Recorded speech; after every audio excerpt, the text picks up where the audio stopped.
So thank you so much for coming on, and especially in this cold, weird weather in Finsbury Park. So the first question I wanted to ask was, what is your personal definition of mental health? I think mental health is probably to do with, I'm not sure, but I think it's how good or how like healthy you are like on a day-to-day basis, like something that fluctuates just like our physical health. And there's ways to improve it. There's probably ways to make it worse as well. But I think it's like a general baseline of how you feel on a day-to-day basis. And has the way that you've approached your own mental health and mood changed over time?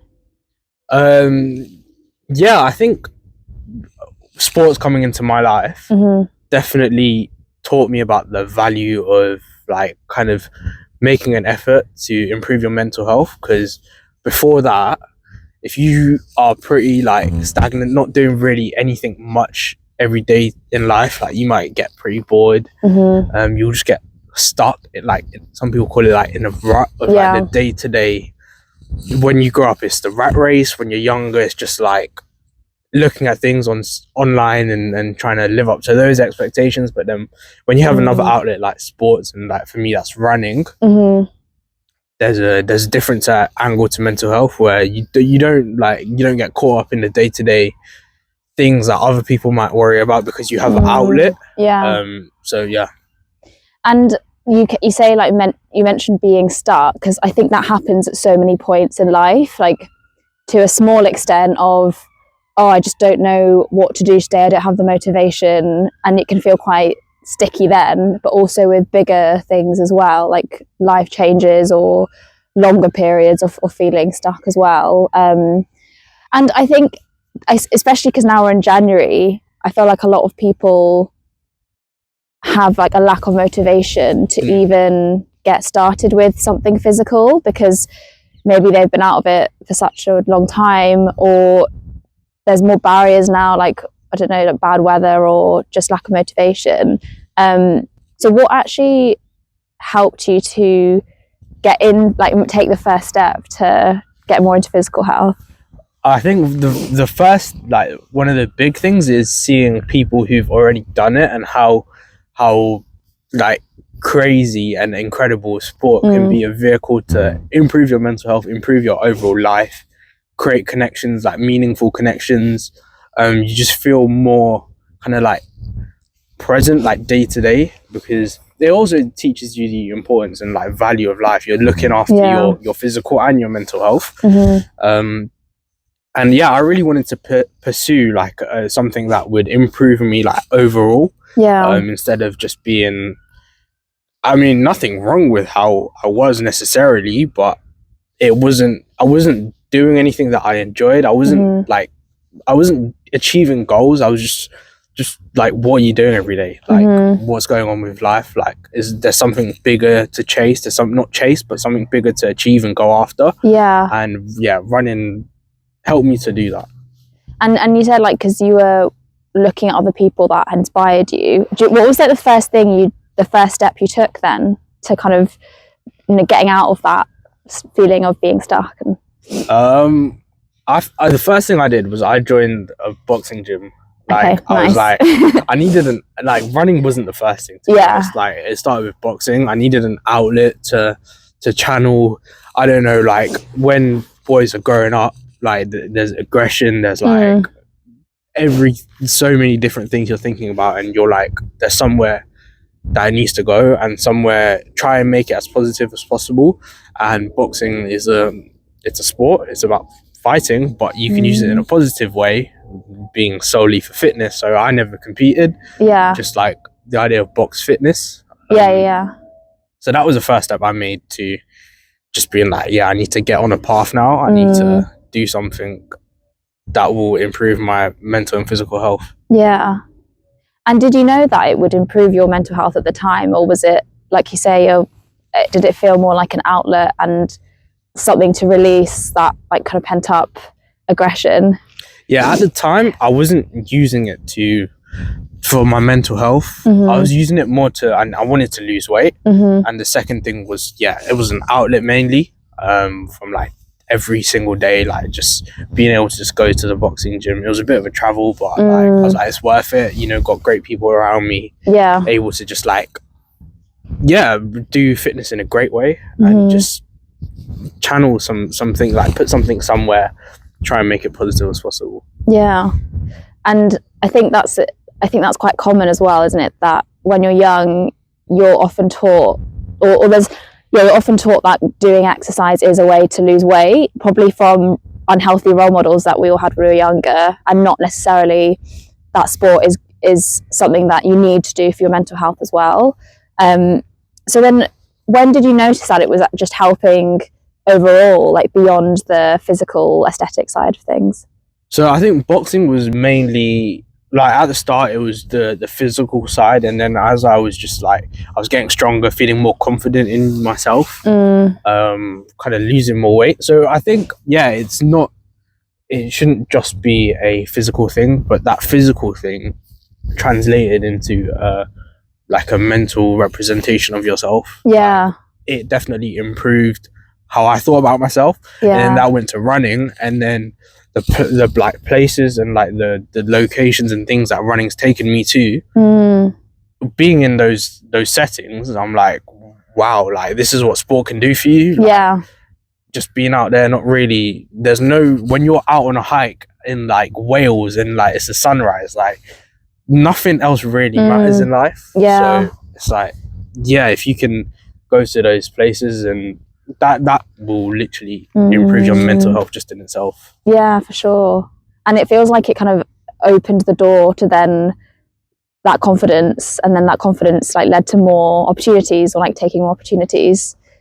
So I think the confidence builds from the sport of being involved in like fitness and sports and stuff like that, and then it's up to like a person to use it in a way that can propel them in life. They don't have to necessarily, you can just do sport and be happy you're just doing sport. But if you want to use it to kind of like further yourself in life, it will by itself, but I mean more in like a like creating jobs for yourself, or trying to build like a career in sport, then it literally means that your life is surrounded by sport.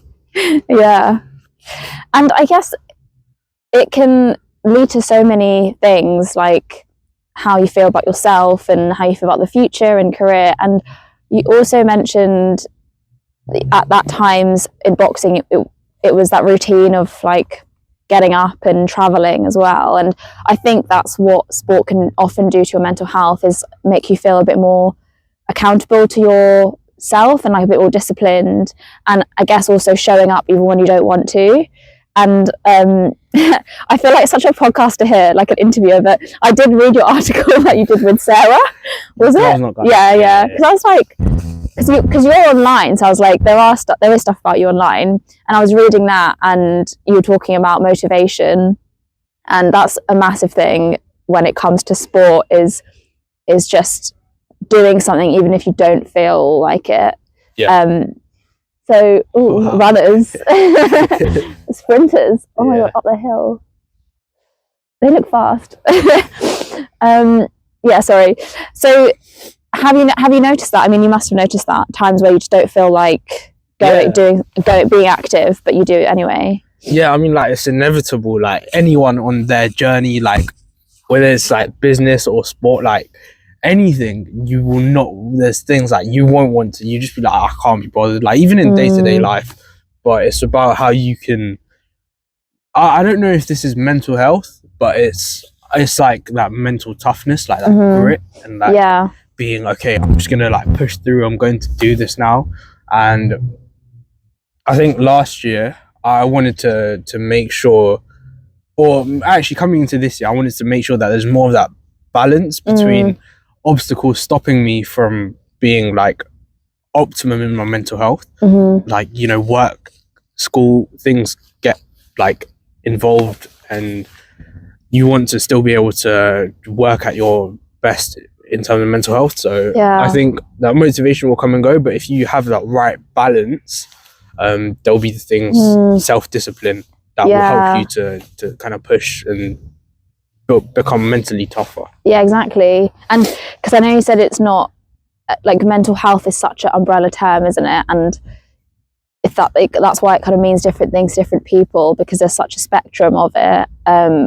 Like, everyone has mental health. It's mental illness, which a lot of people then kind of confuse with that. And I do think that when you do something that you don't necessarily want to do, you feel that sense of achievement, and that's like, that opportunity to do that and push through the barriers then does make you feel more confident. So it is going to be good for mental health and feeling good about yourself, and like feeling positive that you can achieve, rather than the opposite of beating yourself up. Or that just comes from like the things that sport can bring you, right? Like confidence, body, like self-esteem, like all of that about yourself, and then you can translate that into so many like aspects of your life. That will, it's 100% like, by doing sport your life will not improve, it will 100% improve. Yeah, for sure. And I guess on the other side, there must be days where it's difficult to kind of commit to an event, or to exercise, or to do sport. So what do you tell yourself on those days to help you get through? I think because like I'm at the start of my journey, like maybe there's not necessarily anyone to prove anything to except for myself, but going that extra mile or doing that extra work that not necessarily other people are doing will give me like a foot up. So there's that graft side of it, like you're just like, you have to graft because you're at the start of your journey. And then there's also the other side of it, which is I absolutely love all the opportunities I'm able to do. Yeah, I feel like you talk very positively to yourself. Yeah, I mean, you have to. You don't have to, but the more positive you can be with yourself, it kind of like, I'm not into like, I don't know anything about manifesting and stuff like that, but it's about positive self-talk. Like, the more you can talk well about yourself, it's just like the people you surround yourself with, they have a massive influence on your life. So if you talk good about yourself, that will have a massive influence on your mental health. And I don't know if that's scientifically proven, but that's just how it's worked for me. Yeah, I can't imagine it not be, being the opposite. So I imagine that is the case. Like, if you talk positively to yourself and surround yourself by people who are doing the same, you kind of like look differently about opportunities, and a bit more optimistic and grateful maybe as well. Yeah, gratitude will take you like so, like, I think whose dog is this? I don't know. We're talking about being grateful and gratitude. That's a massive thing. I think that gratitude, like, you don't, it's important to show it. You don't always have to say it, but it will take you so far. Like, if you are grateful to those who've given opportunities to you, because ultimately those opportunities have helped you to like kind of level up or go to the next stage in life. So if it's always important to like show gratitude to whoever's helped you to along the way. Really, but I think it shows that there's so much to sport and like physical exercise helping how you feel, because it's about all the things that we've spoken about, like the routine and the confidence and pushing yourself. But like you said, it's also about that self-compassion to yourself. Well, self-compassion, being positive, having a sort of an optimistic mindset, and also being grateful for your opportunities that are given to you and for the people around you. Because I don't know, maybe that's something that I haven't considered as much, is that it's also the way you talk to yourself about the day ahead. Yeah, I mean, if you talk positively to yourself, like at the start of the day, like not necessarily like actually talk to yourself, but like think about positive things or what you're going to do in that day that's going to be positive, then in my mind that will set you up for the day to go and like accomplish those goals. Whereas if you already start the day with I can't, I don't want to, or like these negative words, like what is it that's fueling you to actually be able to go and do the things that you should want to do, instead of kind of breaking down your day into negative thoughts? Like, to me, I don't know, there's not much point to that, but I know it's inevitable that everyone does have negative thoughts, because that's ultimately like mental health fluctuating. But as much as possible to try and positive self-talk instead of have these negative thoughts. Yeah, because there's even that side of it, and I do this as well, where you feel quite competitive with yourself, or you know, with your own like Strava data, or on with other people. So that can also like unintentionally end up being, you be quite hard on yourself, not necessarily thinking that you failed, but just sort of thinking, oh, I could have done better, or that's not quite how I thought it would go. Because I think that can also happen as you get quite like caught up in the numbers and performance as well. Yeah, I think so the sport and the social media both play massive roles in how you perceive yourself, but I it's important to like always remember that like you're on your own journey, and if you want to look at those other numbers and stuff like that, use it as a way to fuel your motivation and desire to do what someone else is doing. Like I use it in a positive way instead of like, oh, I'm not good enough. So many people look at social media and will be like, oh, I want that life, and it'll be difficult for them to do anything about it, because a lot of things on social media, it's not in our reality. Like it's not, a lot of people will say it's not real. But you could flip that and use it as a way to be like, okay, well, what am I going to do to try and like make what I'm seeing, like how can I make this as a reality for myself? And if you use it in that way, there will still be low points because you're still comparing yourself, but it'll be more positive in the sense that you're trying to create a better future for yourself. I think that's again such a positive, healthy way to look at it. I completely get that people are what do you call it, like disheartened by what they see on social media, in the sense that a lot of people are against the idea of influencing. They're against the idea of like content creation because they think it's not real. And like elements of it are staged and stuff like that. But you can make a lot of those elements real for you if you use it in a way to kind of be like, okay, I want to get to how this person is portraying their life.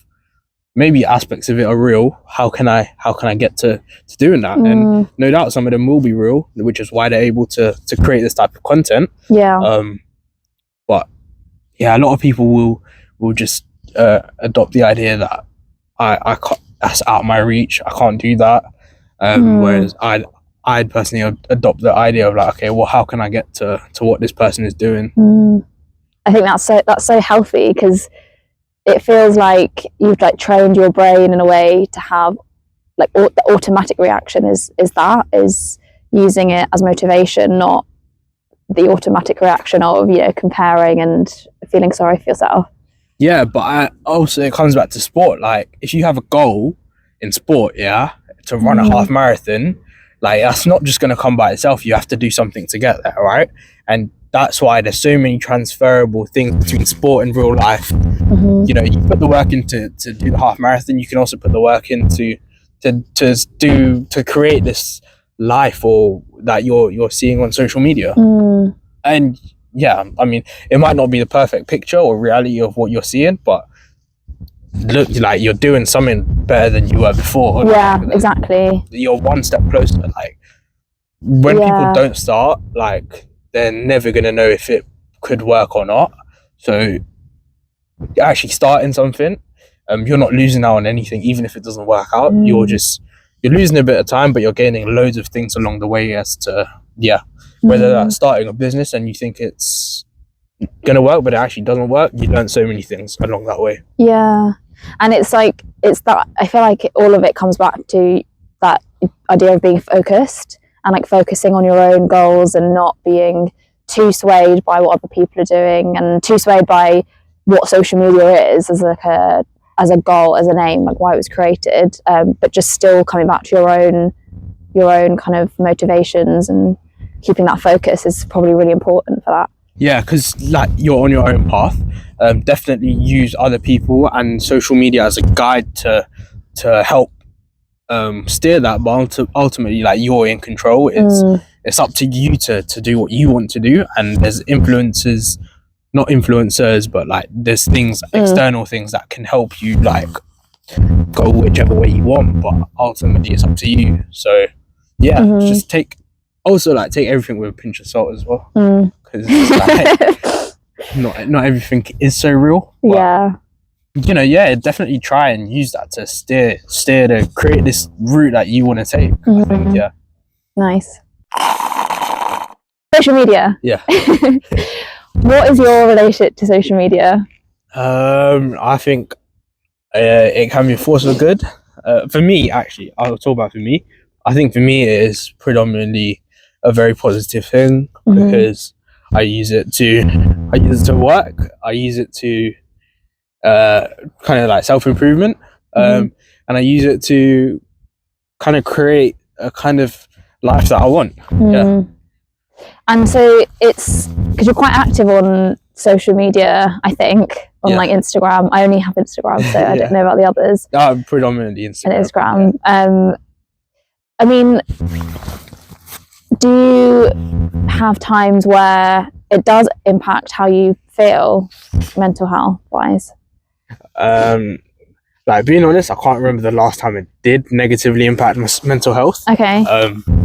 It has like literally been, I mean, I guess the parts when it does negatively impact, well, I don't know if it's negative, but it makes you think like, oh, I need to post, or I need to create this piece of content with this brand, or I need to do this or that. But I don't know if that's negative or that's just making you like get a move on. It's subjective as well, isn't it? Like, if you feel like that helps, then that doesn't necessarily mean it has to be negative just because of because it's what it is. And I guess it also comes down to like, what are your goals with social media? For me, my goals aren't to create a massive following. My goals is to help one person, help as many people as possible. And for me, like, one person, if I can positively impact their life through social media, like that's enough. And I try and do that through running. Yeah. Again, it comes back to like that community maybe as well, because when I hear about it, it's a lot more downs than ups, and like more impacting people negatively rather than positively. But yeah, and I also wanted to ask about that community sense, because I think sport is one thing, and exercise and running, all this kind of thing, but then it also feels like you've built a community for yourself, whether that's like, in person as well as online. And do you think that helps with kind of resilience and just going back to basics and just having people around you, like feeling like you have a community? Because we don't often have that now, really, unless you have like a really super close family or are friends with your neighbours. So yeah, I mean, you don't really have to make social media fancy and stuff. It can just be, you have a community in real life. That community can be the same community online. It can be a different community online. One person tells another person, your community grows. It's like, how can you like day-to-day people, community leaders, like, we think, how can we impact our like local communities in a positive way? If you use that same thinking online, how can I positively impact my online community? I think that's the way to think about it, instead of how can I like be this like social media influencer, how can I do that? Because if you're more like true to what your goals are, instead of trying to be something else, different types of opportunities will come to you, and opportunities which will fulfill you more will come to you. And it probably gets you out of your own head a little bit, so you're not thinking you're like the center of the social media platform. It makes you like slightly less self-obsessed and more like concerned about actually how can I use it to help other people. And I feel like we probably need to do more of that, is like being a bit more selfless and getting out of your own head, and then you kind of don't feel so self-conscious about it potentially. 100%. And like, don't get too caught up. Like I said, like, take things with a pinch of salt, and just aspire to I think you just got to break it down to like its raw, like, what is social media? Why am I here? What am I trying to do with it? And if you can do why am I here? like, why have I got this app on my phone? And and decide like what it is. There's like 4 points. Decide why you've got social media, and then just whether it's some people, I just want to see other people's lives. Like that's okay. Yeah, but you might, and like admitting that as well. Yeah, sometimes. that's fine. The only thing with that is you might then get a bit caught up in that idea of, oh, my life isn't good enough. I'm missing out. Whereas if you have the idea of what you actually want to do with social media and do something with it, whether it's a career or whether it's just simply making an impact, then you might be less subjected to the negative effects of social media, in my opinion. Yeah, that's so true. And I really like the idea of taking something that's so complex and hard to understand and simplifying it, and actually thinking about what are your own intentions and motivations of using social media, because I don't think that's something that we often do. And obviously I didn't grow up in a time with social media, so you're not even taught that at school. Like there's no one to say like, why using social media, just write down a couple of points. And also I think it can be quite confronting, because then you realize, oh yeah, I do just use it to escape or to kill time or boredom, and again it's knowing that and maybe having a bit more control over how you use it.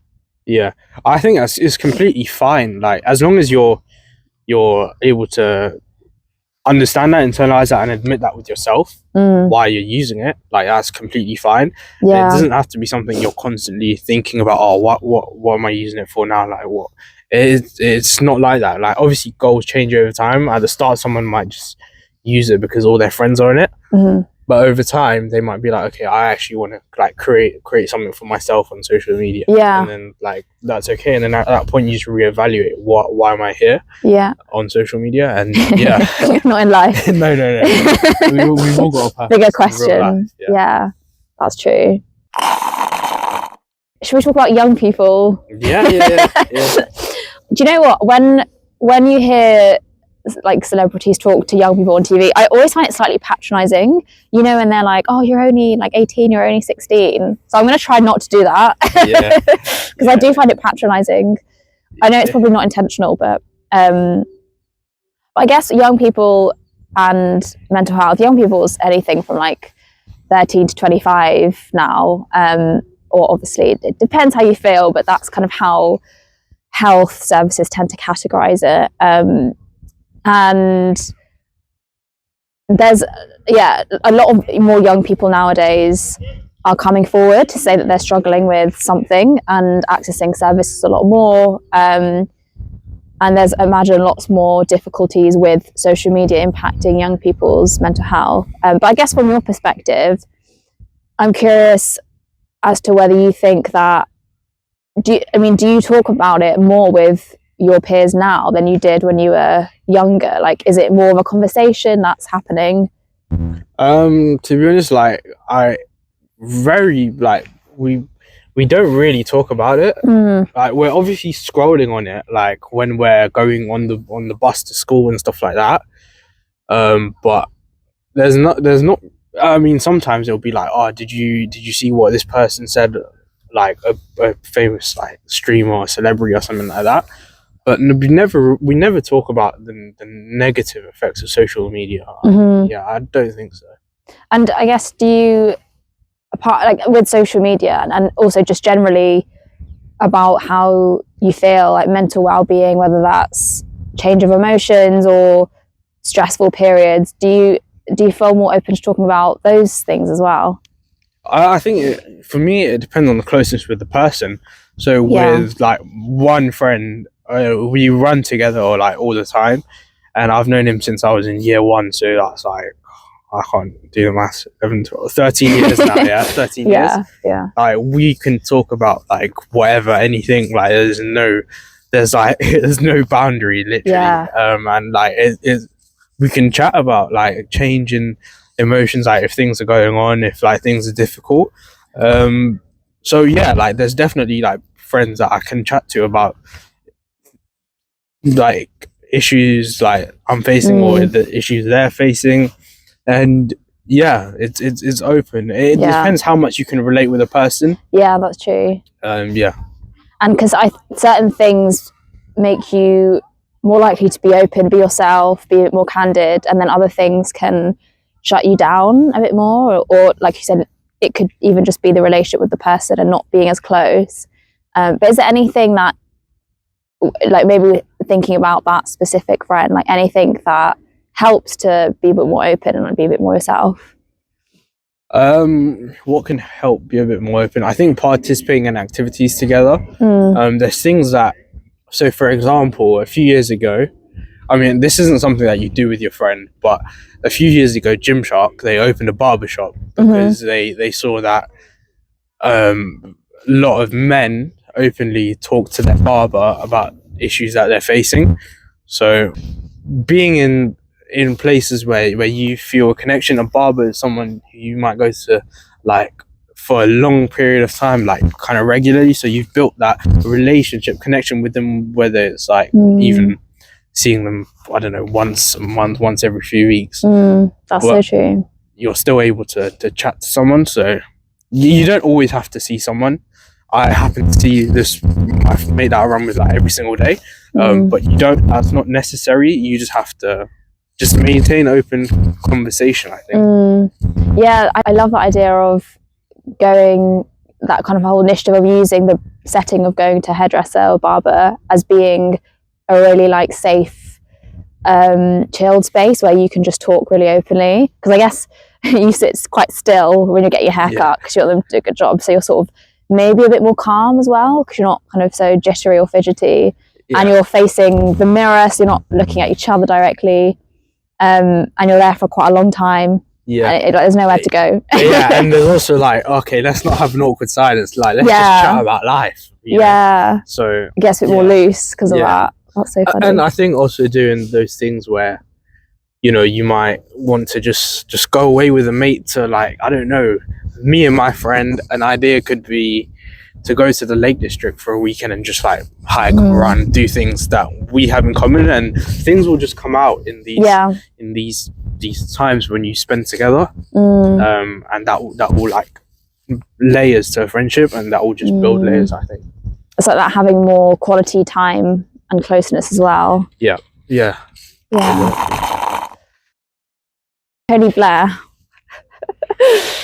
God. He was just saying recently that we are over medicalizing the ups and downs of life.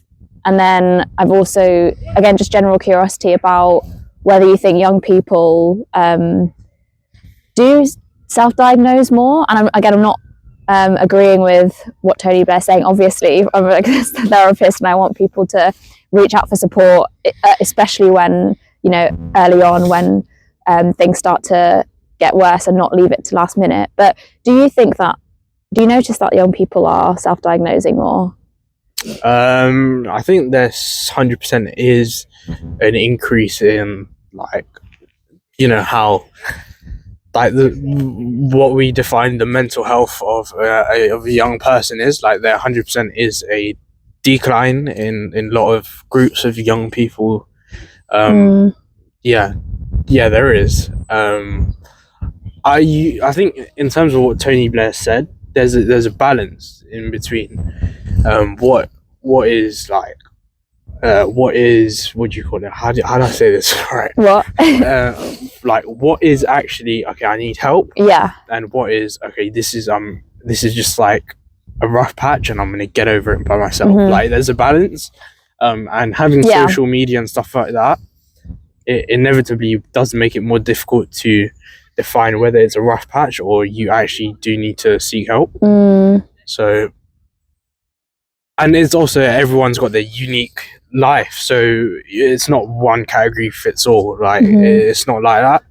It's you have to try and be mature enough to understand yourself and see if you do need help, or you can just get over this by yourself because it's just a bit of character building. I've never like had to like seek help, because for me, and as I said, it's unique to everyone's journey, but for me, I just think that whatever rough patches there are, like, it's character building and I'm able to get over them myself without necessarily needing like intervention from healthcare and stuff like that. But I completely also get there are so many cases where it's important and it's right that that person did get the healthcare and mental health support that they required because they needed it. Yeah, exactly. So yeah, it's not a thing that can be like what Tony Blair said. Like I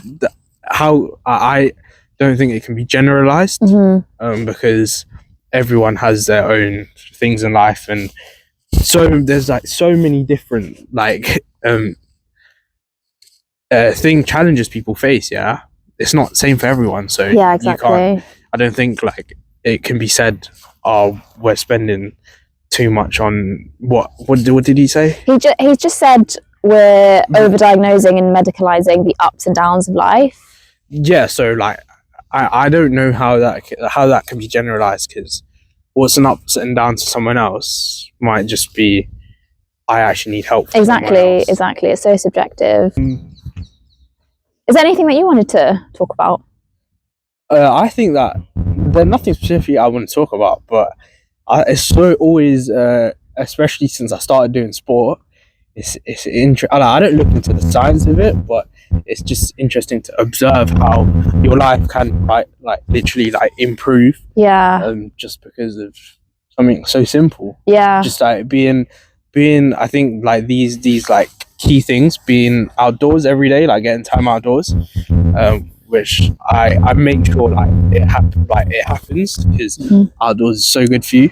Yeah, exactly. No matter what sitting in the cold for an hour and a half. Open-mindedness. I think being so open-minded will 100% improve your mental health as well. Because if you're open-minded, you're open to new thoughts, new ideas, new ways of thinking. Like you're not stuck in this. Yeah, and it's a lot of people call it a rut. How you think on it every single day. So yeah.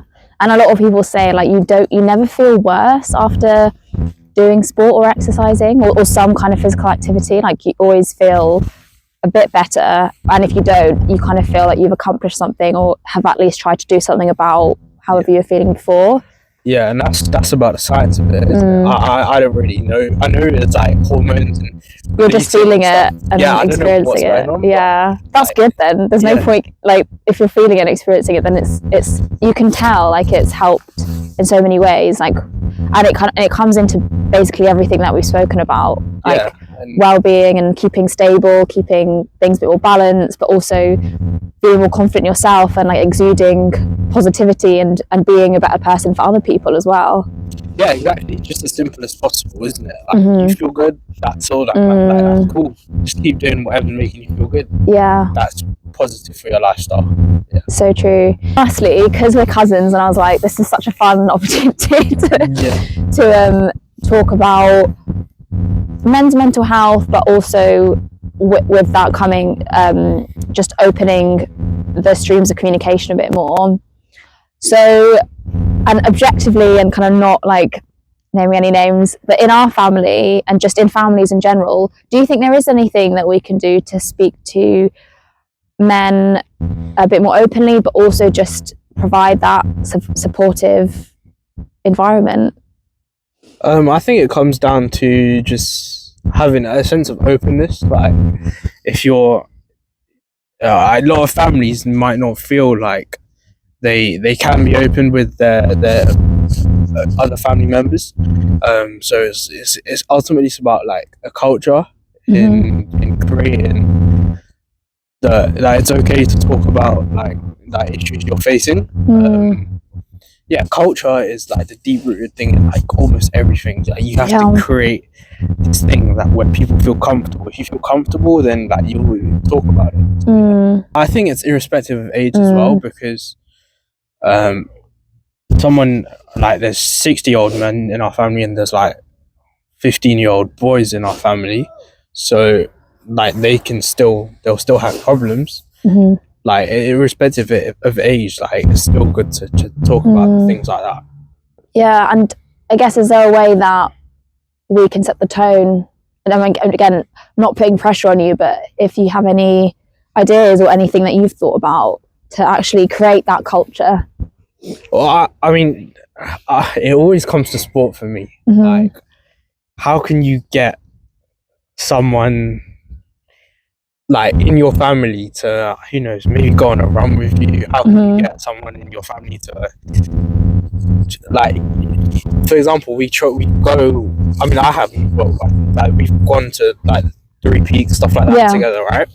How can you do more things outdoors? Because outdoors Yeah. is like natural remedy as well as things come out. Whereas when you're stuck inside, like people are on their devices. Yeah. Like, how can you talk openly when you're just like stuck in confined space? That's true, yeah. Being outdoors in the open releases those pressures from you. And then I guess if you have more opportunities to do that, then it does just trickle back indoors as well. So if you have more quality time outside, then naturally you'll probably feel better to talk about it in your own home, where you are a bit more distracted, but at least you know you've had those conversations, so you sort of feel a bit closer anyway. Yeah, exactly. Yeah, what will happen outside? 100%. If you'll get closer, and then you'll talk about things inside as well, and then it's like a cycle. So yeah, I do always find it hard to drag people for a run, but maybe we can start with other things as well. Like there's so many different types of activities. There's people in our family who won't be able to run because of their age and stuff like that. But like even going for a walk, being outdoors will definitely open up. Thanks. Yeah, no, well, hopefully they watch this. Yeah, no, I'm sharing it with them. That's a good idea. Oh yeah, thank you so much for coming and progressively becoming colder with me. Oh, that's all good. It's all for good. Yeah.